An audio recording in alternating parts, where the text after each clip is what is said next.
This is me Purnima and welcome back to my channel chapter commerce. हम लोगों ने हमारा मोस्ट इजीएस्ट चैप्टर शुरू किया हुआ है। कौन सा है हम लोगों का चैप्टर? हम लोग बात कर रहे थे हमारे ट्रायल बैलेंस की। This is our part number 3, इसका part number 1 and part number 2 हम लोग ऑलरेडी कंप्लीट कर चुके हैं, जिसके अंदर हम लोगों ने पार्ट नंबर 1 के अंदर हम लोगों ने इसका कंप्लीटली थ्योरेटिकल पोर्शन कवर किया है, लाइक मीनिंग क्या है ट्रायल बैलेंस का, क्यों बनाया जाता है, क्या इसके फीचर्स है, एडवांटेजेस, ये सभी चीजें हम लोग पार्ट नंबर 1 के अंदर कंप्लीट कर चुके हैं। साथ ही पार्ट नंबर 2 के अंदर हम लोगों ने क्या देखा था कि ट्रायल बैलेंस अगर टैली नहीं होता यानी मुझसे कुछ ना कुछ मिस्टेक हुई है, और अगर मुझसे मिस्टेक हुई है तो वो किस किस टाइप की मिस्टेक है, यानी कि मैं कौन कौन सी गलती कर सकती हूँ, ये सभी चीजें हम लोगों ने पार्ट नंबर 2 के अंदर देख ली थी। एंड ये है हम लोगों का पार्ट नंबर 3। इसके अंदर हम बहुत ही इंपॉर्टेंट टॉपिक कवर करने वाले हैं। क्या है मेरा वो important topic? Treatment of GST and closing stock. अगर आपको आपके क्वेश्चन के अंदर क्लोजिंग स्टॉक के बारे में बोला गया है या फिर जीएसटी के बारे में बोला गया है, तो आप लोग ट्रायल बैलेंस बनाते टाइम इन चीजों के साथ कैसे ट्रीट करेंगे, इन चीजों को कैसे एडजस्ट करेंगे आपके ट्रायल बैलेंस के अंदर, ये चीज हम लोग सीखने वाले हैं। मोस्ट ऑफ द स्टूडेंट्स का डाउट होता है भाई मैं क्लोजिंग स्टॉक लिखूं या ना लिखूं। अच्छा, क्वेश्चन के अंदर जीएसटी आ गया, मैं डेबिट साइड लिखूं या क्रेडिट साइड लिखूं। तो आज इस वीडियो के अंदर आप लोगों के ये सभी डाउट्स बहुत अच्छे से सॉल्व होने वाले, सभी चीजें आपको बहुत अच्छे से क्लियर होने वाली। एग्जाम के अंदर अगर आप लोगों का ट्रायल बैलेंस का क्वेश्चन आ रहा है तो ये वाला टॉपिक आपके एग्जाम के अंदर आना मस्ट है, मतलब ये टॉपिक तो आएगा ही आएगा। क्वेश्चन कोई भी आ जाए, ये टॉपिक वो लोग आपके क्वेश्चन के अंदर जरूर घुसा करके देंगे। चलिए फिर विदाउट एनी डिले स्टार्ट करते हैं हमारी वीडियो को और समझना शुरू करते हैं क्या है ये जीएसटी, क्या है ये क्लोजिंग स्टॉक, कैसे मैं इसके साथ डीलिंग करने वाली, ये चीजें समझते। चलिए फिर देखते हैं क्या चीज है ये जीएसटी। सबसे पहले हम लोग जीएसटी से स्टार्ट करने वाले हैं। जीएसटी की फुल फॉर्म आप लोगों को ऑलरेडी पता होगी। क्या है जीएसटी की full form? Goods and services tax. क्या है जीएसटी की full form? Goods and services tax. आप सभी लोगों को पता है कि हम लोग जब कभी भी गुड्स को परचेज करते हैं या फिर सेल करते हैं, वहां पर हम लोग हमारा जीएसटी पे करते हैं, यानी कि हम एक टैक्स पे करते हैं जिसका नाम गुड्स एंड सर्विसेज टैक्स है, यानी कि जीएसटी है। अब purchase and sale of only goods? No, आपके सिर्फ गुड्स के ऊपर हम लोग जीएसटी पे नहीं करते, आपकी सर्विसेज के ऊपर भी हम लोग जीएसटी पे करते हैं। बात समझ आ गई? अब हम लोगों को ट्रायल बैलेंस के अंदर इसका जीएसटी का क्या करना है, हमें ये चीजें सीखनी है। एक एक पॉइंट को मैंने बहुत ब्रीफली लिखा है, बट ऐसे लिखा है कि आपको क्विकली माइंड के अंदर क्लिक होगा कि ये पॉइंट का मीनिंग क्या है। अब आप ये पॉइंट्स पढ़ेंगे तो खुद से रिकॉल होना स्टार्ट हो जाएगा at the time of your revision. आपको बस क्या करना है, मेरे साथ साथ पॉइंट को रीड करना है, साथ साथ अपने नोट्स बनाने हैं एंड चीजों को अच्छे से समझना है, अपना कंसंट्रेशन वीडियो के एंड तक बना करके रखना है। अब यहाँ पर समझते हैं जीएसटी को रिकॉर्ड कैसे करना है। आप लोग जब कभी भी परचेज करते हैं या आप लोग कभी भी सेल करते हैं तो आप उसकी एक जर्नल एंट्री पास करते हैं। जर्नल एंट्री के बाद लेजर अकाउंट बनाते हैं। तो एक चीज समझेंगे, जब आप वहां पर परचेज या सेल्स की अमाउंट लिख रहे हैं ना, तो वहां पर जीएसटी इंक्लूड नहीं होती। क्या बोला मैंने? अगर आप कुछ भी परचेज कर रहे हैं, आप कुछ भी सेल कर रहे हैं और जब कभी भी आप उसकी एंट्री करते हैं तो आपकी वहां पर जीएसटी इंक्लूड नहीं होती। जीएसटी आपको ऊपर से चार्ज करनी पड़ती है, यानी कि जीएसटी आपको अलग से लिखनी पड़ती है। यही है मेरा point number 1। In your books purchases and sales are recorded exclusive of GST. आप लोग परचेजेस एंड सेल्स तो रिकॉर्ड कर रहे हैं बट एक्सक्लूसिव ऑफ जीएसटी, यानी कि उसके अंदर जीएसटी आप लोग रिकॉर्ड नहीं करते। समझ आ गया ये पॉइंट? अब जीएसटी अमाउंट को आप ट्रैक कैसे करते हैं? सेपरेटली, यानी कि आपको जीएसटी कैसे देखने के लिए मिलेगा? सेपरेटली देखने के लिए मिलेगा। एक चीज तो मुझे यहाँ पर क्लियर हो गई कि अगर मुझे परचेजेस की अमाउंट दे रखी है, मुझे सेल्स की अमाउंट दे रखी है, मुझे उसके अंदर अपना माइंड यूज करने की जरूरत नहीं है, मुझे परेशान होने की जरूरत नहीं है कि भाई इसके अंदर जीएसटी इंक्लूड है या फिर इंक्लूड नहीं है। एक चीज तो मुझे यहाँ पर क्लियर हो गई। अब आगे एक और कंफ्यूजन होती है, भाई हम लोग जब भी क्वेश्चन करते हैं, हम लोग जब भी जीएसटी की बात करते हैं, वहां पर दो टर्म्स यूज होती है, एक इनपुट और एक आउटपुट। कौन कौन सी दो टर्म्स यूज होती है? एक इनपुट और एक आउटपुट। अभी इन टर्म्स का मीनिंग समझते हैं। अब जीएसटी इनपुट भी हो सकती है, आउटपुट भी हो सकती है। सबसे पहले मैं आपको कैटेगरीज बताने वाली हूँ कि जीएसटी के अंदर कौन कौन सी जीएसटी आती है। जीएसटी के अंदर सीजीएसटी, एसजीएसटी, आईजीएसटी। सीजीएसटी का मतलब central goods and services tax, SGST मतलब state goods and services tax and IGST मतलब integrated goods and services tax. समझ आया? अब आपको क्या करना है, CGST और SGST हम लोग कब पे करते हैं, जब कभी भी हम विद इन द स्टेट, हम लोग एक ही स्टेट के अंदर गुड्स को परचेज या फिर सेल कर रहे होते हैं, वहां पर हम लोग पे करते हैं CGST एंड SGST। ये दोनों साथ साथ ही पे होते हैं। नेक्स्ट IGST हम लोग कब पे करते हैं, IGST तब पे किया जाता है जब आपके गुड्स परचेज या सेल हो रहे हैं आउटसाइड द स्टेट, यानी कि एक से ज्यादा स्टेट जब भी इन्वॉल्व होते हैं वहां पर मैं पे करती हूँ मेरा IGST। एक चीज समझ आ गई मुझे भाई, मेरे जो परचेजेस एंड सेल्स की अमाउंट है उसमें GST नहीं होगा, GST को मुझे सेपरेटली शो करना पड़ेगा। उसके बाद GST में जब भी लगाऊंगी मैं 3 तरह की GST लगा सकती हूँ, CGST, SGST, IGST। जब भी मैं सेम स्टेट में डीलिंग करूंगी तो CGST, SGST लगाऊंगी, लेकिन अगर मैं किसी बाहर की स्टेट में डीलिंग कर रही हूँ तो मैं वहां पर CGST, SGST की बजाय IGST लगाऊंगी। कॉन्सेप्ट समझ आया? इन चीजों को हम लोग और डिटेल में और अच्छे से पढ़ेंगे, हम लोग आगे करेंगे हमारे GST वाला चैप्टर, वहां पर चीजों को और ब्रॉडली पढ़ेंगे और डिटेल में पढ़ेंगे। अभी फिलहाल हमको जितनी जरूरत है हम लोग उतना ही पढ़ रहे हैं। अब मुझे समझ आ गया मैं 3 तरह की GST दे सकती हूँ। उसके बाद मैं GST से पहले एक टर्म देखती हूँ, इनपुट या फिर आउटपुट। अब ये इनपुट का क्या मतलब है, आउटपुट का क्या मतलब है, इसको समझते। देखिए अब हम लोगों को यहाँ पर बात करनी है कि जो इनपुट GST है ये कब पे किया जाता है, ये आउटपुट GST है। आउटपुट वर्ड हम लोग कहाँ पर यूज करते हैं, इसके बीच का डिफरेंशिएशन हम लोगों को पता होना चाहिए। देखिए जो मेरा इनपुट GST होता है वो मैं कब पे करती हूँ, परचेजेस के टाइम पे। कब पे करती हूँ, परचेजेस के टाइम पे, यानी कि जब भी मैं गुड्स परचेज करूंगी वहां पर अगर मुझे GST चार्ज करनी है तो मैं वहां पर क्या बोलूंगी, इनपुट GST। अब आप लोगों को कहीं पर भी इनपुट GST लिखा हुआ समझ आए, दिखे, तो आपको क्या करना है, आपको समझ जाना है ये जो GST है ये परचेजेस पर पे हुए हैं। याद करने की ट्रिक बताती हूँ, परचेजेस किए यानी कि आपके पास गुड्स आया, ठीक है, गुड्स आया तो यानी कि आपकी GST भी इन होगी। तो परचेजेस के टाइम पे इन वाली GST यानी कि इनपुट GST आप लोगों को चार्ज करना है। नेक्स्ट क्या है, आउटपुट GST। आउटपुट GST का मतलब क्या है, ये आपकी पे होगी सेल्स के टाइम पर। कब पे होगी, ये आपकी सेल्स के टाइम पर। सेल्स मतलब अब आप समझेंगे आप इसको याद कैसे रखेंगे। सेल्स के टाइम पे आपके गुड्स या सर्विसेज आउट होते हैं। क्या होते हैं, गुड्स एंड सर्विसेज आउट होते हैं। तो यानी कि सेल के टाइम पर आप कौन सी GST लगाएंगे, इनपुट या आउटपुट, आउटपुट। समझ आया डिफरेंस कैसे याद रखना है, ये भी समझ आया। तो भाई यहाँ पर मुझे एक और पॉइंट भी क्लियर हो गया कि मेरी इनपुट एंड आउटपुट 2 तरह के हम लोगों की GST होती है। इनपुट के अंदर मतलब हम लोग इनपुट परचेजेस पर लगाएं या सेल्स पर लगाएं, कुछ भी अगर याद ना है आप लोग गुड्स या सर्विसेज को माइंड में रखेंगे। आपको देखना है गुड्स इन हो रहे हैं या आउट हो रहे हैं। परचेजेस के टाइम पे गुड्स इन होते हैं तो मैं इनपुट GST चार्ज करूंगी। सेल्स के टाइम पे गुड्स आउट होते हैं तो मैं वहां पर आउटपुट को चार्ज कर दूंगी। क्लियर है, ये चीज समझ आई? बहुत इजी था, बहुत सिंपल था। इस शॉर्ट ट्रिक से आप लोग कभी भी नहीं भूलेंगे कि परचेजेस के साथ आप इनपुट यूज करते थे या सेल्स के साथ आप लोग इनपुट यूज करते थे। ठीक है, बहुत इजी है, बहुत सिंपल है। परचेजेस के साथ हमेशा इनपुट यूज होगा, सेल्स के साथ हमेशा आउटपुट यूज होगा। अब वर्ड यूज करना मुझे समझ आ गया। मैं डेबिट किसको करूं, क्रेडिट किसको करूं, ये कैसे समझूं? आपको एक चीज ध्यान से समझनी है, जो आपकी इनपुट GST है वो आपकी एसेट की तरह ट्रीट करेगी। क्या है इनपुट GST आप लोगों की, करंट एसेट की तरह इसको ट्रीट किया जाएगा। अगर ये एसेट है तो मतलब क्या होगी, डेबिट होगी। क्या होगी, ये डेबिट होगी। क्यों डेबिट बता रही हूं मैं इसको, क्योंकि हम लोग इसको करंट एसेट की तरह डील करते हैं, करंट एसेट की तरह ट्रीट करते हैं। क्यों, अब इसका लॉजिक समझते हैं। मैंने इनपुट GST को करंट एसेट की तरह ट्रीट क्यों किया। इनपुट GST मतलब मेरे पास गुड्स आ रहा है। अगर मेरे पास गुड्स आ रहा है तो मेरी एसेट बढ़ रही है, उस पर लगी हुई GST को भी मैं क्या कंसीडर करती हूँ, एसेट कंसीडर करती हूँ। इसीलिए इनपुट GST को हम लोग डेबिट करते हैं। वेयर एज जो मेरी आउटपुट GST है उसको मैं क्रेडिट करती हूँ और उसको करंट लायबिलिटी की तरह ट्रीट किया जाता है। इसको मैं क्या करती हूँ, क्रेडिट करती हूँ। क्यों क्रेडिट करती हूँ, बिकॉज जब मेरे गुड्स बाहर जा रहे हैं यानी कि मेरा स्टॉक कम हो रहा है, मेरे स्टॉक यानी कि मेरी एसेट अगर कम हो रही है तो मैं उसको क्रेडिट करती हूँ। इसीलिए आउटपुट GST भी मैं यहाँ पर क्रेडिट करती हूँ। इतना ही ही इजी, इतना ही सिंपल है। क्या चीजें पढ़ी हम लोगों ने यहाँ पर फटाफट से रिकॉल करते हैं, फिर आगे के अपने कॉन्सेप्ट्स को स्टार्ट करते हैं। क्या पढ़ा मैंने? सबसे पहले अगर मेरी बुक्स के अंदर परचेजेस या सेल्स की अमाउंट दिखेगी उसके अंदर जीएसटी इंक्लूड नहीं है।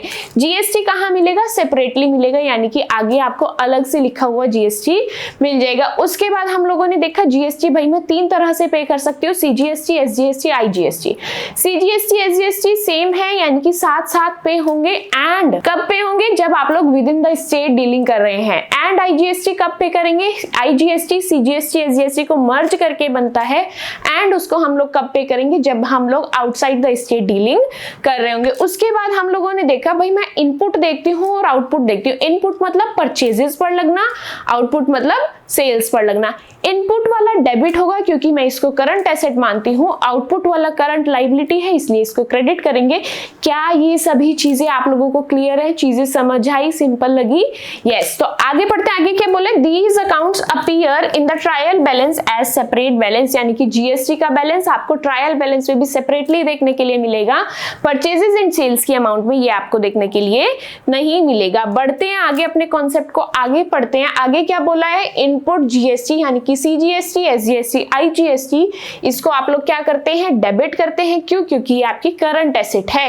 Record GST paid on purchases कब रिकॉर्ड किया जाता है? परचेजेस के टाइम पे। आउटपुट जीएसटी को आप लोग क्या करते हैं? क्रेडिट। क्यों? क्योंकि ये एक लायबिलिटी है। ये कब पे किया जाता है? सेल्स के टाइम पर पे किया जाता है। नेक्स्ट यहाँ पर क्या देखने के लिए मिलेगा? यहाँ पर मैंने आपको डिफाइन किया है सीजीएसटी, एसजीएसटी, आईजीएसटी का मतलब इनपुट वाले मतलब परचेजेस पर पे किए हैं। ये सभी किस पर पे किए गए हैं? परचेजेस पर पे किए गए हैं। उसके बाद सीजीएसटी का क्या मतलब है? एसजीएसटी का क्या मतलब है? आईजीएसटी का। CGST means central GST, central GST मतलब central goods and services tax. SGST मतलब स्टेट। आईजीएसटी मतलब इंटीग्रेटेड। सेम ही चीज आउटपुट के अंदर भी है, उसको भी देख लेते हैं। आउटपुट किसके लिए पे किया जाएगा? सेल्स के लिए। किसके लिए पे करेंगे हम लोग? सेल्स के लिए। फुल फॉर्म्स आपकी वही है, ये सेंट्रल है, ये स्टेट है एंड ये इंटीग्रेटेड है। क्या ये चीज क्लियर है? यस। आगे बढ़ते हैं। इसी के साथ आप लोगों का जीएसटी वाला कॉन्सेप्ट तो खत्म हो गया। कुछ नहीं करना, कोई फालतू इसके अंदर आप लोगों को दिमाग नहीं लगाना है। सिर्फ क्या चीज देखनी है? जहां पर भी इनपुट दिखेगा वहां पर आपको डेबिट बैलेंस लिखना है। जहां पर भी आपको आउटपुट दिखेगा वहां पर आप लोगों को क्रेडिट बैलेंस दिखाना है। मैं आपको एंड में एक न्यूमेरिकल कराने वाली हूं जिसके अंदर आपका क्लोजिंग स्टॉक एंड जीएसटी दोनों ही कवर्ड होंगे। आप लोगों को क्लियर हो जाएगा कि इन चीजों को आपको न्यूमेरिकल के अंदर कैसे यूज करना है। अब बढ़ते हैं हमारे सेकंड कॉन्सेप्ट की तरफ जो हम लोग आज पढ़ने वाले, हमारा most important concept which is closing stock.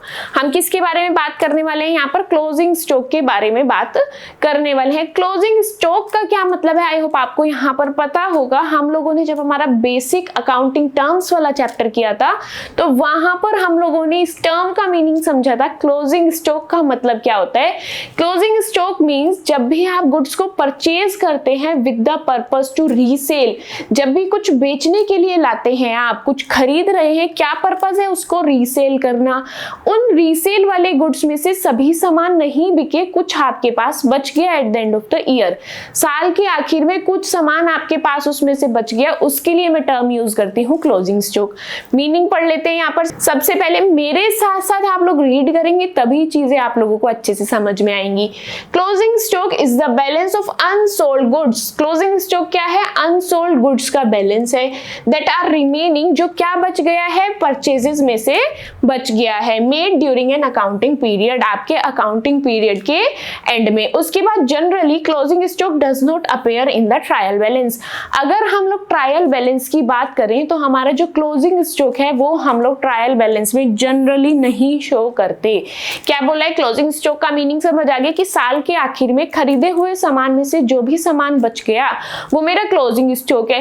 अब अगर हम लोग ट्रायल बैलेंस की बात करें तो ट्रायल बैलेंस के अंदर जनरली हमारा क्लोजिंग स्टॉक हम लोग रिकॉर्ड नहीं करते। अब क्या ये स्टेटमेंट, क्या ये सेंटेंस सुनने के बाद आप लोगों के माइंड में क्वेश्चन आया कि हम लोग रिकॉर्ड नहीं करते, बट रीजन क्या क्या है, हम लोग रिकॉर्ड क्यों नहीं करते, इस चीज को बहुत अच्छे से बहुत डिटेल में समझेंगे। देखिए बहुत इजी होता है, मैंने आपको कह दिया रिकॉर्ड नहीं करना है, आप लोग रट्टा लगा लेंगे कि भाई रिकॉर्ड नहीं करना है, आपके न्यूमेरिकल तो सॉल्व हो जाएंगे बट आपकी कॉन्सेप्ट क्लैरिटी नहीं होगी।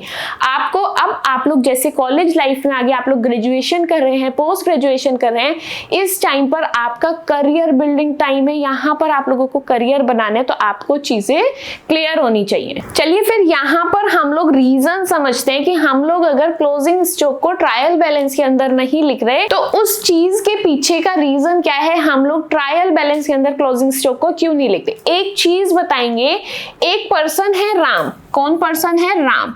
राम ने 1 लाख रुपीस के गुड्स परचेज किए। राम ने क्या किया, परचेजेस की, क्या की, परचेजेस की हैं। कितने रुपीस की, 1 लाख रुपीस की। क्या चीज परचेज की है उसने, पेन परचेज किए हैं। समझ आई चीज, राम एक पर्सन है जिसने 1 लाख रुपीस की परचेजेस की है। 1 लाख रुपीस में उसने क्या परचेज किया, 1 लाख रुपीस में वो अपने पेन्स को परचेज करके आया, उसने पेन खरीदे हैं। अब इस 1 लाख रुपीस में से उसने 70,000 की सेल्स कर दी। क्या किया उसने, 1 लाख रुपीस में से उसने 70,000 की सेल्स कर दी। समझ आई ये चीज, क्या किया राम ने, 1 लाख रुपए के पेन खरीदे मतलब परचेजेस हुई, उसके बाद उसने 70,000 की उसमें से सेल्स कर दी मतलब यहाँ पर कौन सा अकाउंट ओपन हो गया, सेल्स अकाउंट ओपन हो गया। यहाँ पर जो गुड्स उसने सेल किया है, राम ने जो 70,000 रुपीस का गुड सेल किया है, उस सेल वाली अमाउंट के लिए उसको कॉस्टिंग क्या पड़ी, यानी कि 70,000 का सामान अगर उसने बेचा है तो 70,000 का सामान उसको कितने का पड़ा था, यानी कि उसके लिए कॉस्ट प्राइस क्या था,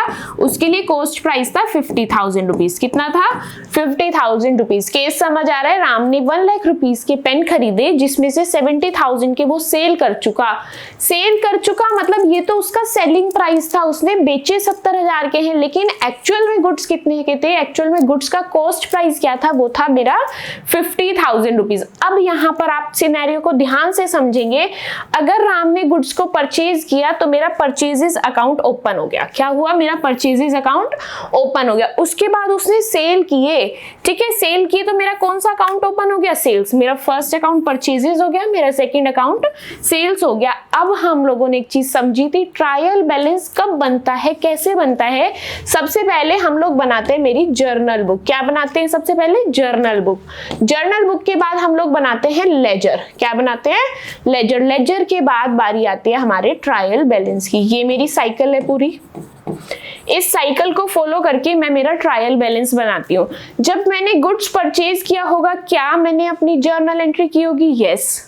जब मैंने सेल्स की होगी, क्या मैंने मेरी जर्नल एंट्री की होगी, यस। जब मैंने मेरी जर्नल एंट्री कर ली है परचेज सेल्स की, तो क्या मैंने लेजर अकाउंट बनाया होगा, यस, मैंने लेजर अकाउंट भी बनाया होगा। अब क्योंकि मैंने उसकी जर्नल भी की है, मैंने लेजर भी बनाया, तो क्या मैं ट्रायल बैलेंस में रिकॉर्ड कर सकती हूँ, यस। अब यहाँ पर आपको एक चीज बहुत ध्यान से समझनी है, 1 लाख रुपीस का अगर उसने गुड्स परचेज किया, क्या किया उसने, 1 लाख रुपीस का अगर गुड्स परचेज किया, उसमें से सेल कितने का किया, 70,000 बोलूं या 50,000, उसके पास से कितने का स्टॉक उठ करके चला गया, कितने का स्टॉक निकल गया, 70,000 का या 50,000 का स्टॉक उसके पास से 50,000 का गया है। चाहे उस 50,000 के बदले में उसकी पॉकेट में 70,000 आए हैं, यानी कि कॉस्ट कितने की थी, उसकी कॉस्ट थी 50,000 रुपीस की। कितने की थी, 50,000 रुपीस की। कितना बच गया यहाँ पर, 50,000 रुपीस बच गया। क्या बच गया, 50,000 रुपीस बच गया। ये जो मेरा 50,000 रुपीस बचा है, ये क्या है, इसके लिए मैं क्या टर्म यूज करूंगी, क्लोजिंग स्टॉक। क्या टर्म यूज करूंगी इसके लिए मैं, क्लोजिंग स्टॉक। क्या सिनेरियो था, 1 लाख में से 70,000 का गुड सेल हो गया, बट ये जो 70,000 है ये सेलिंग प्राइस है, ये कॉस्ट प्राइस नहीं है। मुझे चीजें किस बेस पर देखनी है, कॉस्ट प्राइस पर देखनी है। अब कॉस्ट प्राइस था 50,000, तो यानी कि 1 लाख में से मेरे पास से कितने का सामान निकला है, सिर्फ 50,000 का सामान निकला है। कितने का बच गया, 50,000 का बच गया। यही है मेरा क्लोजिंग स्टॉक। मैंने जैसे यहाँ पर परचेजेस की एंट्री की थी, जैसे मैंने सेल्स की एंट्री की थी? क्या मैंने जर्नल बुक के अंदर अपनी क्लोजिंग स्टॉक की कोई एंट्री की है? नहीं, मैंने मेरी जर्नल बुक के अंदर या लेजर के अंदर कोई भी क्लोजिंग स्टॉक से रिलेटेड एंट्री नहीं की। मैंने क्लोजिंग स्टॉक की जर्नल एंट्री नहीं की।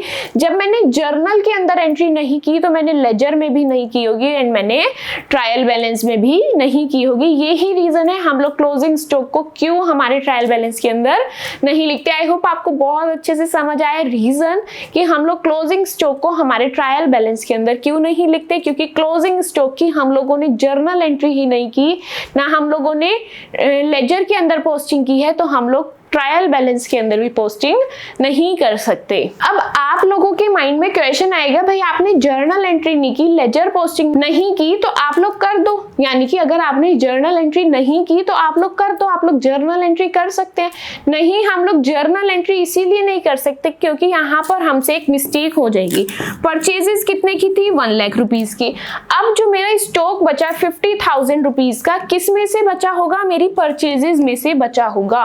किस में से बचा होगा? जो मेरे पास स्टॉक था, जो स्टॉक मैंने परचेज किया हुआ था, उसी में से मेरा क्लोजिंग स्टॉक बचा है।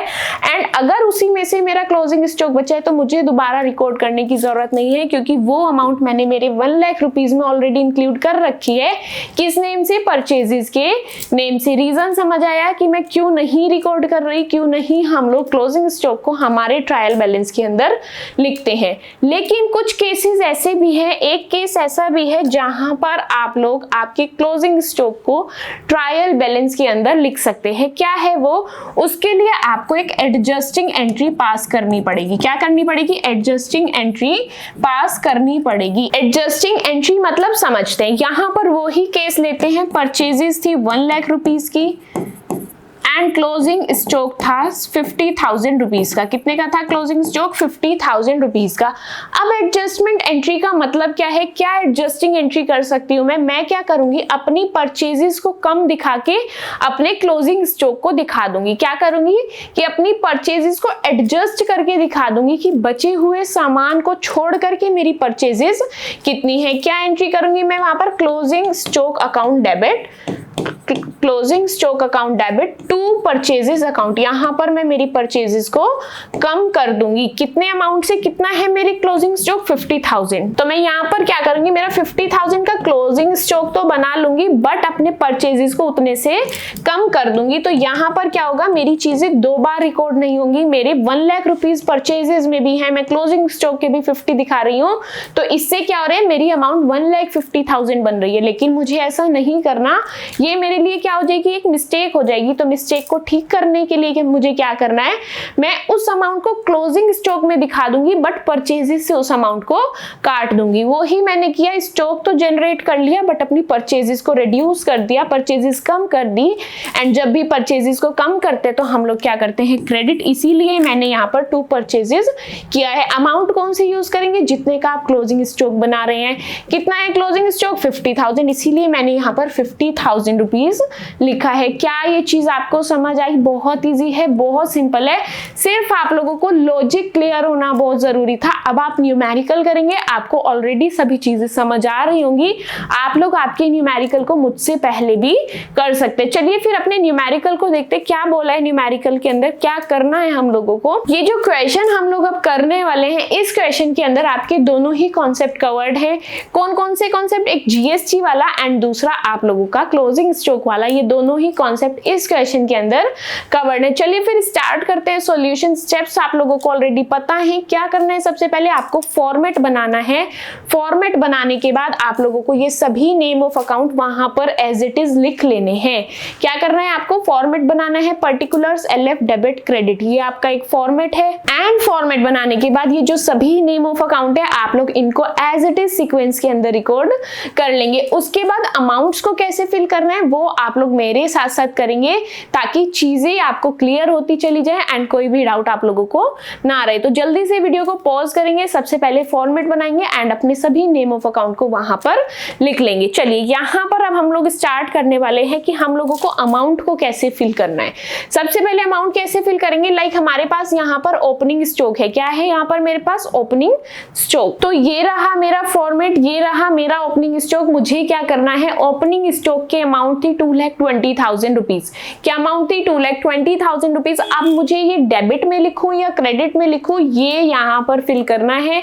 डेबिट एंड क्रेडिट कैसे डिसाइड करूंगी? मैं मेरे rules of debit and credit के बेस पर डिसाइड करूंगी। मैं डेबिट एंड क्रेडिट डिसाइड करते हुए अपनी मॉडर्न अप्रोच का यूज करूंगी। कौन सी है मेरी modern approach? Clear, capital, liability, asset, expense and revenue. ये है मेरी क्लियर यानी कि मॉडर्न अप्रोच। इसको ध्यान में रख करके मैं अपनी सभी डेबिट एंड क्रेडिट वाली अमाउंट्स को डिसाइड करूंगी। अगर आप लोगों को rules of debit and credit अभी नहीं आते हैं, आप लोगों को कोई भी कंफ्यूजन है कि किसको डेबिट करना है किसको क्रेडिट करना है, तो प्लीज आप लोग पहले एक बार rules of debit and credit वाली वीडियो को जरूर देखना, ताकि ये चीजें आपको क्लियर हो एंड ये क्वेश्चन आप लोगों से बहुत जल्दी क्विकली एक्यूरेटली हो जाए। चलिए स्टार्ट करते हैं हम लोग यहाँ पर अपनी अमाउंट्स को फिल करना।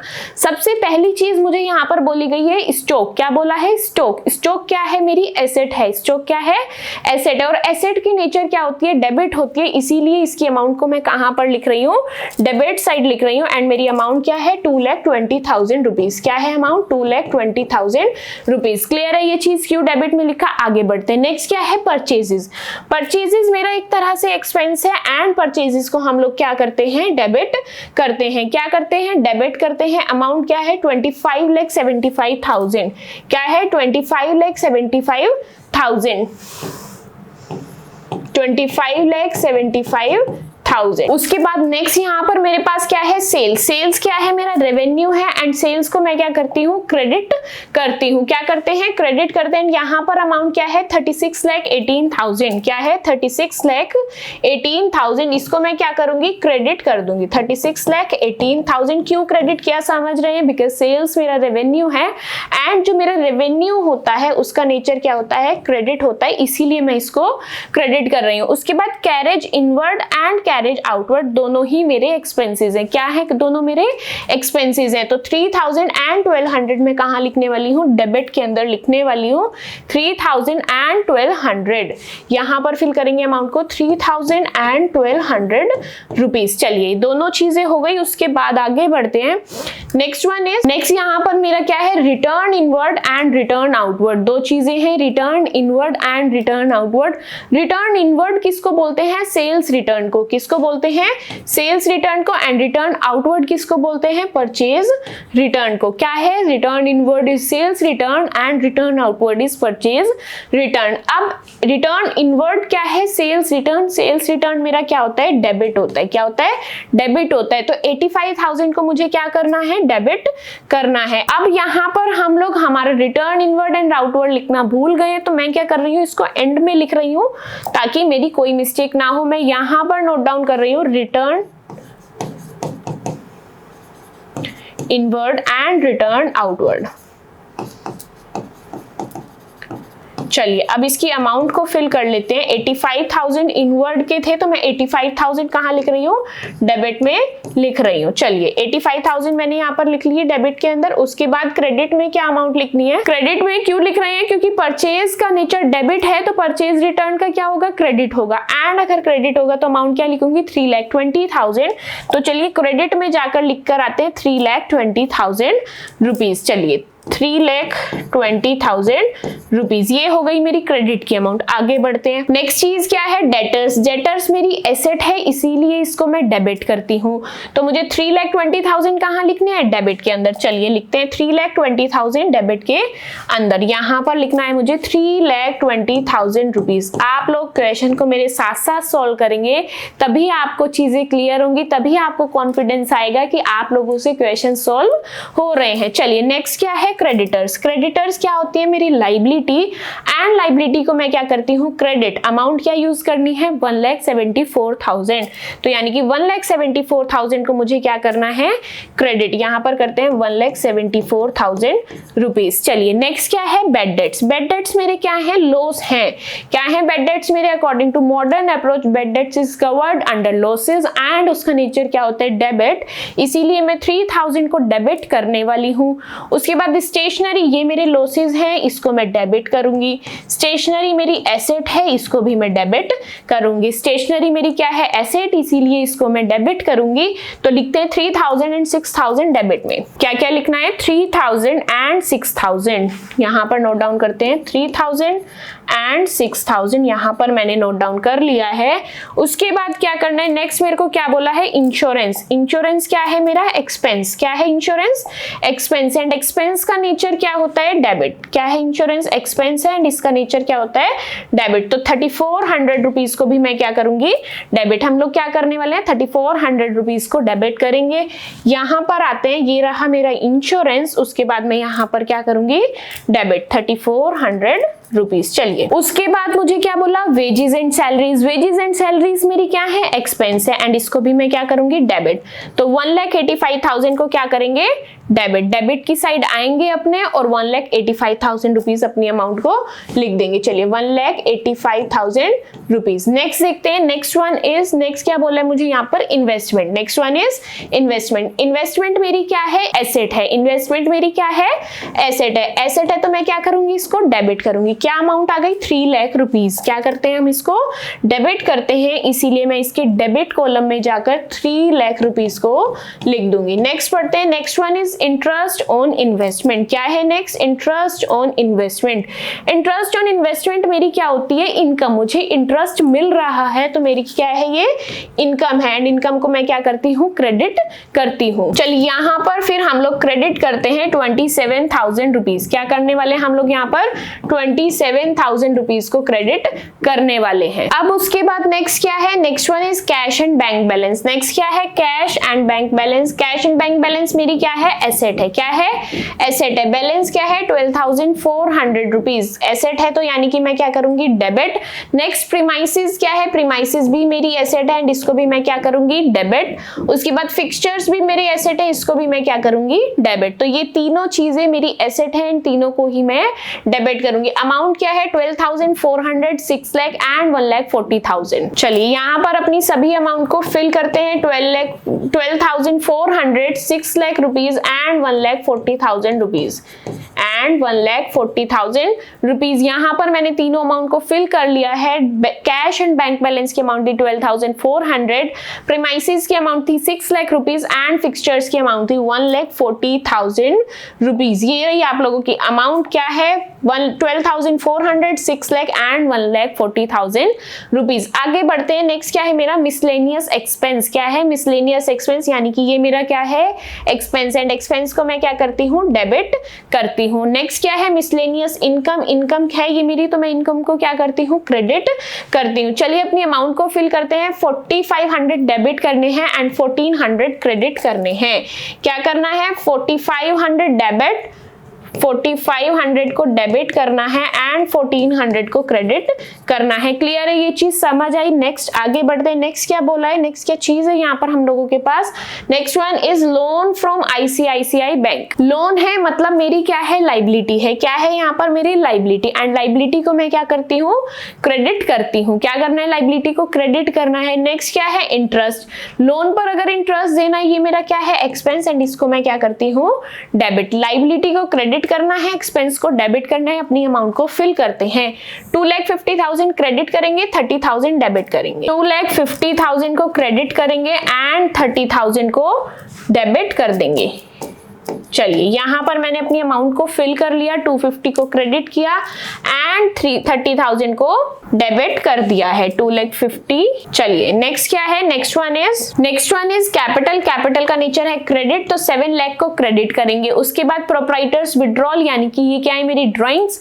ड्राइंग्स को क्या करते हैं, डेबिट करते हैं। क्या करते हैं, ड्राइंग्स को डेबिट करते हैं। तो 7 लाख को क्रेडिट करेंगे एंड 60,000 को डेबिट। 7 लाख को क्रेडिट करेंगे एंड 60,000 को डेबिट करते हैं। यहाँ पर 7 लाख को क्रेडिट करेंगे एंड 60,000 को डेबिट। चलिए, नेक्स्ट देखते हैं, नेक्स्ट क्या बोला है यहाँ पर। Next one is computers and goodwill. Computers मेरी एसेट है। क्या है, कंप्यूटर एसेट है, गुडविल भी क्या है, एसेट है। इन दोनों को मैं क्या करूंगी, डेबिट कर दूंगी। क्या करना है, दोनों को ही डेबिट करना है। अमाउंट क्या है, 90,000 एंड 1,60,000। क्या करना है, 90,000 एंड 1,60,000 दोनों ही अमाउंट को 90,000 एंड 1,60,000 दोनों ही अमाउंट को डेबिट करना है। नेक्स्ट अब हम लोग बात करने वाले हैं कौन से पॉइंट मेरे पास आए हैं, जिन नए कॉन्सेप्ट्स को हम लोगों ने आज पढ़ा है।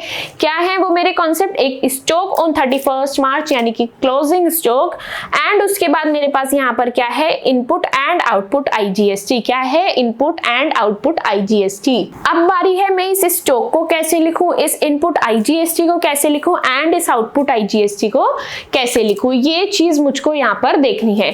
सबसे पहले बात करते हैं हम लोग यहाँ पर स्टॉक की। स्टॉक के बारे में क्या बोला है, स्टॉक ऑन 31 मार्च 2023। यहां से मुझे समझ आया कि ये मेरा कौन सा स्टॉक है, क्लोजिंग स्टॉक है। उसके बाद क्या बोला है, नॉट एडजस्टेड, अभी आपने उसे परचेज से एडजस्ट नहीं किया है। यानी कि ये क्या कहना चाह रहे हैं, आप लोगों ने एडजस्टमेंट एंट्री नहीं की, यानी कि क्लोजिंग स्टॉक क्रिएट नहीं किया। आप लोगों ने क्लोजिंग स्टॉक की न जर्नल एंट्री की न लेजर पोस्टिंग की, तो ट्रायल बैलेंस में कैसे लिखेंगे? तो क्या मैं ये क्लोजिंग स्टॉक मेरे ट्रायल बैलेंस में लिखने वाली हूँ? नहीं। क्या मैं लिखने वाली हूँ? नहीं। तो मुझे क्लोजिंग स्टॉक को ट्रायल बैलेंस में नहीं लिखना। नेक्स्ट बात करते हैं GST की। अब GST एक मेरा इनपुट है और एक मेरा आउटपुट है। इनपुट वाला मेरा क्या होता है, करंट एसेट, एंड आउटपुट वाला मेरा क्या होता है, करंट लायबिलिटी। क्या है? इनपुट वाला करंट एसेट, आउटपुट वाला करंट लायबिलिटी। अब क्योंकि इनपुट वाला मेरी एसेट है तो मैं इसको क्या कर दूंगी, डेबिट, एंड आउटपुट वाला मेरी लायबिलिटी है तो मैं इसको क्या कर दूंगी, क्रेडिट। तो चलिए 40,000 डेबिट करना है एंड 50,000 को क्रेडिट कर देंगे। 40,000 डेबिट एंड 50,000 क्रेडिट। 40,000 को डेबिट करना है एंड 50,000 को क्रेडिट करना है। इसी के साथ हम लोगों ने हमारे क्वेश्चन की सभी अमाउंट्स को अपने डेबिट एंड क्रेडिट के अंदर फिल कर लिया है। उसके बाद लास्ट स्टेप क्या बचता है, मुझे अपने डेबिट एंड क्रेडिट साइड का टोटल लगाना है, एंड टोटल लगाते टाइम अगर मेरा टोटल इक्वल आ गया यानी कि मेरा ट्रायल बैलेंस बिल्कुल ठीक है, एंड इससे पहले होने वाले काम यानी कि जर्नल हो चाहे लेजर हो, ये काम भी मैंने बिल्कुल ठीक किया है। चलिए फिर सबसे पहले टोटल लगाते हैं और चेक करते हैं कि हम लोगों ने हमारी जो ट्रायल बैलेंस वाली एंट्रीज है वो बिल्कुल ठीक की है या हमसे कुछ ना कुछ मिस्टेक हुई है। जल्दी से आप लोग वीडियो को पॉज करके आपके डेबिट एंड क्रेडिट साइड का टोटल लगाएंगे एंड मुझको बताएंगे कि आप लोगों का टोटल क्या आ रहा है, डेबिट साइड का एंड क्रेडिट साइड का। तो यहाँ पर जब आप लोग चेक करेंगे तो आपका डेबिट का टोटल क्या आ रहा है, यहाँ पर देखते हैं डेबिट का टोटल। अगर हम बात करें तो डेबिट में यहाँ पर मेरे पास क्या अमाउंट आ रही है, डेबिट की अमाउंट है 4838,500। क्या अमाउंट आ रही है डेबिट की, 4838,500। आप लोग जब आपके ट्रायल बैलेंस के डेबिट साइड का टोटल इक्वल करेंगे तो वहां पर अमाउंट आएगी 48,38,500 रुपीज, 4838,500। अब करते हैं हम लोग हमारे क्रेडिट साइड का टोटल। किसका टोटल करने वाले हैं, क्रेडिट साइड का टोटल करने वाले हैं। यहाँ पर मेरे क्रेडिट साइड की क्या अमाउंट आ रही है, 51,40,400। क्या अमाउंट आ रही है, 51,40,400। ये मेरी क्रेडिट साइड की अमाउंट है, ये मेरी डेबिट साइड की अमाउंट है। अब इस चीज से एक चीज तो क्लियर हो गई कि debit side and credit side अगर मेरी इक्वल नहीं है यानी कि या तो मुझसे जर्नल में कोई मिस्टेक हुई है या फिर मुझसे लेजर में कोई मिस्टेक हुई है, कहीं ना कहीं मुझसे पीछे कुछ ना कुछ मिस्टेक हुई है। बट अब मेरे पास इतना टाइम नहीं है कि मैं पीछे की एंट्रीज को देखूं, मैं पीछे की एंट्रीज को चेक करूं। तो यहाँ पर मैं क्या करूंगी, अपना एक सस्पेंस अकाउंट ओपन करूंगी। क्या करूंगी, अपना एक सस्पेंस अकाउंट ओपन करेंगे। क्या लिखेंगे सस्पेंस अकाउंट में, इन दोनों के बीच का डिफरेंस। क्या लिखेंगे, इन दोनों के बीच का डिफरेंस। चलिए सबसे पहले किधर साइड का टोटल बड़ा है, डेबिट साइड का टोटल बड़ा है या क्रेडिट साइड का टोटल बड़ा है। अब इसके अंदर मेरे क्रेडिट साइड का टोटल बड़ा है तो सबसे पहले मैं टोटल को लिख लेती हूँ। क्रेडिट साइड के टोटल को ही मैं दोनों साइड लिखूंगी। क्या करूंगी, क्रेडिट साइड के टोटल को मैं दोनों साइड लिख लूंगी। 51,40,400, 51,40,400 ये मेरे क्रेडिट साइड का टोटल है, इसीलिए मैंने इसको दोनों साइड लिखा। क्यों, क्योंकि यही टोटल मेरा बड़ा है। अब बारी है डिफरेंस निकालने की। ये तो मेरा क्या है, टोटल है, यहां पर मैंने टोटल लिख दिया। अब बारी है मेरा डिफरेंस निकालने की। डिफरेंस कैसे निकालेंगे, दोनों ही अमाउंट को हम लोग यहाँ पर माइनस कर लेंगे। क्या करेंगे, दोनों अमाउंट को यहाँ पर हम माइनस कर लेंगे, इसके बीच का डिफरेंस आ जाएगा। चलिए कैलकुलेट करते हैं मेरा डिफरेंस क्या आ रहा है। क्या डिफरेंस आ रहा है, 301900। मेरा डिफरेंस क्या आ रहा है, 301900, यानी कि 3,01,900 रुपीज मेरा डिफरेंस आ रहा है जब मैं डेबिट एंड क्रेडिट साइड का डिफरेंस निकाल रही हूँ। मेरा टोटल क्रेडिट साइड का बड़ा था, यानी कि कमी किसके पास है, डेबिट के पास है। कमी किसके पास है, डेबिट के पास है। तो मैं ये वाला बैलेंस क्रेडिट को दूं या डेबिट को, डेबिट को दूंगी। किसको दूंगी, डेबिट को दूंगी। कितना अमाउंट है, 301900। क्या अमाउंट है, 301900। ये अमाउंट मुझे किसको देनी है, डेबिट को। यहां पर लिखेंगे 301900। किसको दे रही हूं मैं ये अमाउंट, डेबिट वाले को दे रही हूं। क्यों, क्योंकि इसके पास कमी है, इसके पास पैसों की कमी है, इसीलिए मैंने डिफरेंस इसको दे दिया। अब बारी है कि मैं नाम क्या यूज करूंगी, मुझे ये डिफरेंस किसको देना है। तो किसको देंगे हम लोग ये डिफरेंस, क्या नाम लिखेंगे यहाँ पर, सस्पेंस अकाउंट। किसका नाम लिखेंगे, सस्पेंस अकाउंट। ये सस्पेंस अकाउंट का मतलब होता है कि ये अमाउंट को आपको आगे चलकर देखना है कि मुझसे क्या मिस्टेक हुई है।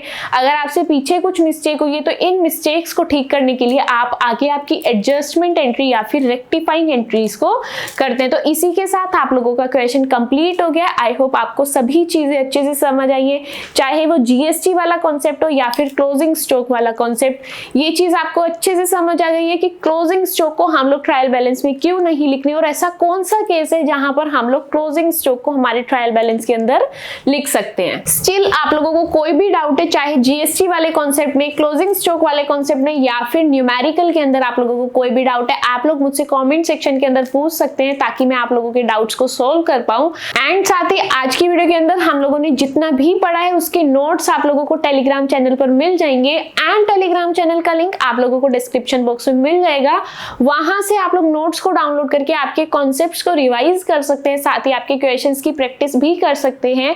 टेलीग्राम चैनल पर आप लोगों को और क्वेश्चंस भी मिल जाएंगे जिनकी आप लोग प्रैक्टिस कर सकते हैं, ताकि आप लोगों की चीजें ग्रिप पर आ जाए, आप लोग चीजों को बहुत अच्छे से समझ पाए, न्यूमेरिकल्स को कैसे करना है इसमें आपका कॉन्फिडेंस बन सके। एंड अगर आप लोगों ने अभी तक प्रीवियस चैप्टर्स नहीं किए, चाहे वो टाइप्स ऑफ अकाउंट्स है, rules of debit and credit, journal entry, ledger posting, इनमें से कोई भी चैप्टर अगर अभी तक आप लोगों ने नहीं किया है तो उन चैप्टर्स के प्लेलिस्ट का लिंक भी आप लोगों को डिस्क्रिप्शन बॉक्स में मिल जाएगा। वहां पर लिंक को टैप करके आप लोग प्रीवियस चैप्टर्स को भी कवर कर सकते हैं। साथ ही अगर आपको सभी कॉन्सेप्ट अच्छे से समझ आए तो आप लोग प्लीज कमेंट सेक्शन के अंदर आप लोगों का रिव्यू जरूर शेयर कीजिएगा। एंड वीडियो पसंद आई हो तो don't forget to like my video and subscribe to my channel which is chapter commerce. That's it for today's video. मिलते हैं आपसे नेक्स्ट वीडियो के अंदर। Till then bye bye.